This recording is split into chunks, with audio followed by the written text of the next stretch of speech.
You know, when I arrived in the country, Chavez was speaking on the campaign trail in the run-up to that election. He was speaking in states across the country. It seemed like he was never off the television. It seemed like there was no one else speaking, because he was speaking at least once, or often twice a day, to thousands, many thousands of people. If it was here, it would be the biggest demonstration you've ever seen. But there it was happening twice a day. So that's the kind of difference we have to try and put ourselves into the context of. And I think it was because he dedicated his life to the people he was speaking to the people whose lives he has literally changed. This is, for people living in Venezuela, it isn't a political meeting or a political rally like we're having here today. It's a concrete change from a country where they're ignored, where they are excluded completely from society, to a society that they're helping to build, that they feel like they're a part of. Are there problems in Venezuela? It's an important question. We have to answer it. Yes, there are problems in Venezuela. There are political divisions, huge political divisions in Venezuela, just like there's political divisions in every country in the world.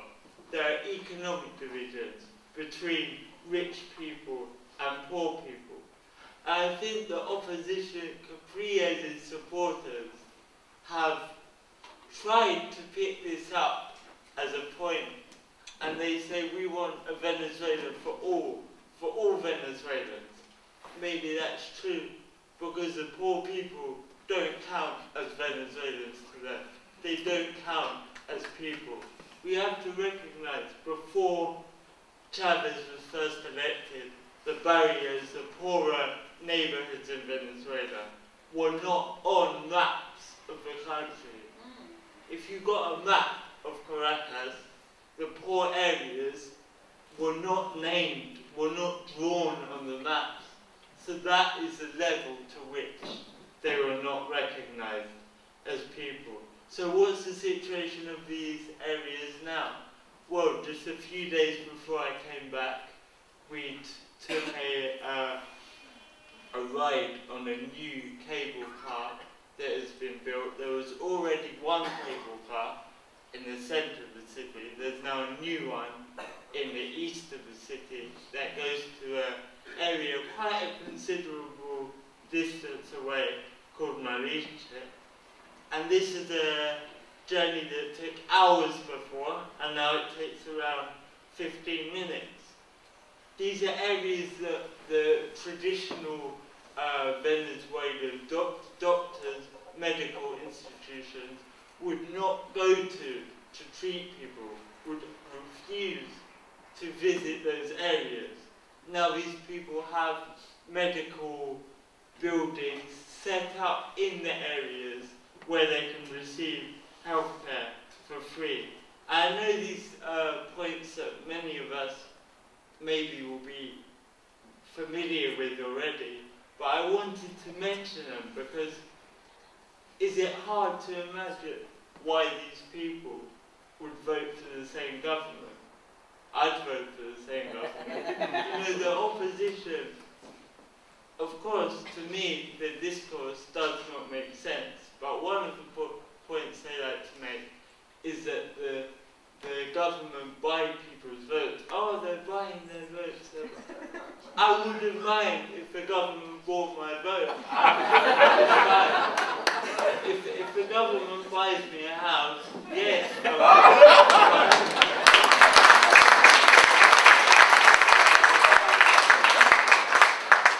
But the point is, maybe it is difficult for us to imagine. Maybe it's impossible for us to imagine, because comparatively, the majority of us are living a privileged standard of life. We've never experienced having no water in the house. Is that not an important issue? Literally not having water. This is a situation many Venezuelans were living in. A lot of us haven't experienced no light in the house, no electricity for most of the day. And that's how far the difference is. That's how far we can say Venezuela's come, or is coming, how the country's developing.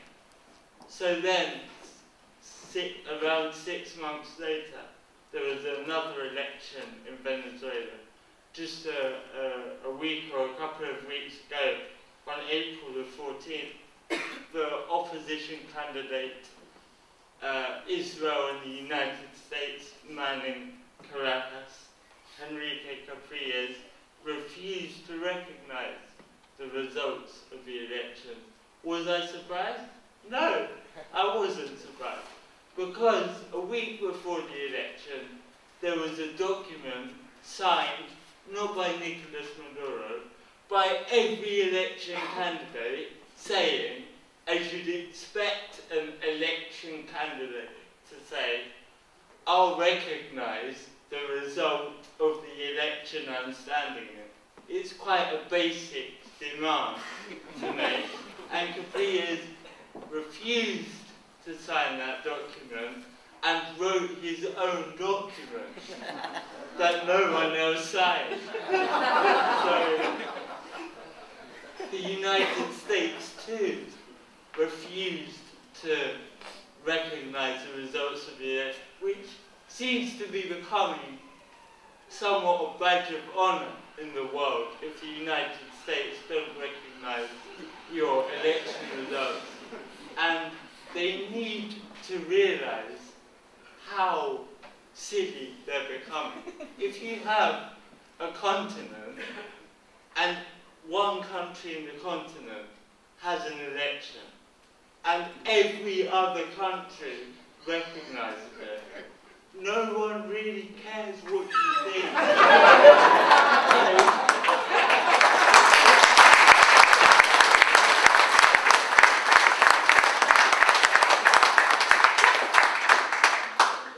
Maduro came out a few days after the results, when the US still were persisting with this babyish line, if you like, and he said, I don't care.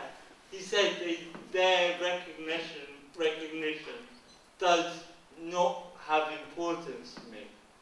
This is the way Venezuelan politicians, or some of them at least, are not scared of talking anymore. They're not scared of talking in a normal language, a language that people actually use. But the problem is that this desperation of Capriles had serious effects. 8 people died in Venezuela. One of them was a father of 5 children.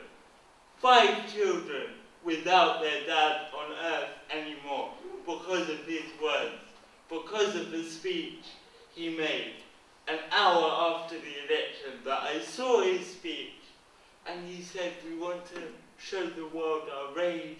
We want to show, yes, we've seen it. We've seen 8 innocent people dead. But what I'm wondering, what I think many people in Venezuela are certainly speaking about, this man is a governor of a state in Venezuela.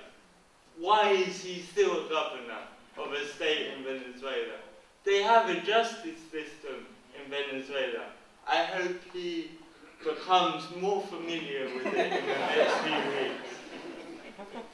But the point is that the Venezuelan people have made huge sacrifices to defend the progress they've made. Sacrifices we won't understand. We literally won't understand. In the coup of April 2002, millions of people went out to reinstate their president. Is there any other example of that in that way, in that the brevity of time that it happened. And again now, they're continuing to make these sacrifices. It's funny because there were a number of demonstrations that took place, in the time that I was living in Venezuela. And I was thinking about it on the way here, because I don't think protest is the right word to describe this, because I know what you're all imagining when I say protest, because we've all been to protests in this country. That's not what's going on in Venezuela. Imagine coming out your house and the whole city is in lockdown. Every street is full of people. Every square is full of people. Every metro station is full of people. People sitting on the stairs. People sitting in the corridors. People with their whole family. You know, 3 million people came out onto the streets when Hugo Chavez was closing his election campaign in October. Well, my younger brother's a bit of a mathematician, and we were thinking about the numbers the other day. It would be the equivalent of almost everyone in London in terms of the national population. Every person in London. We can't imagine that. Certainly not today, anyhow. Because these are the people that he had sacrificed his life, that he dedicated his time towards. And again, I want to reiterate that the system in Venezuela is far from perfect. We don't need to romanticize something to say that it has positive aspects. There's crime in Venezuela. There's a lot of crime in Venezuela. There's piles of rubbish on the streets in Venezuela. But as my younger brother was observing, at least in Venezuela, the problems are out in the open. People can talk about the problems that are going on. You know, there is a daily newspaper in Caracas that I like to read sometimes. And there was a page where people sent in things they wanted to denounce or things they wanted to criticize. Oh, the butcher at the end of my road, they're trying to sell meat for more than it's meant to be sold for. Oh, you know, I went to the shop, it hasn't been open for ages. Call the authorities, get them down there. There's a dialogue happening in Venezuela. People can talk directly to the people in power, and that's something we don't have in this country.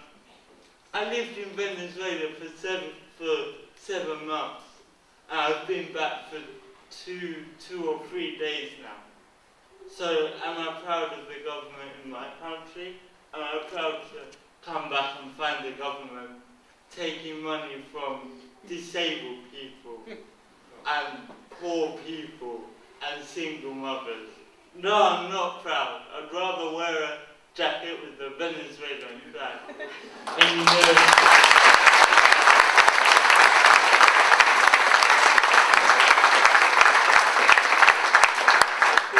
feel like sometimes I feel as if there's more than one world in the world we're living in. And the one we're living in here is crazy.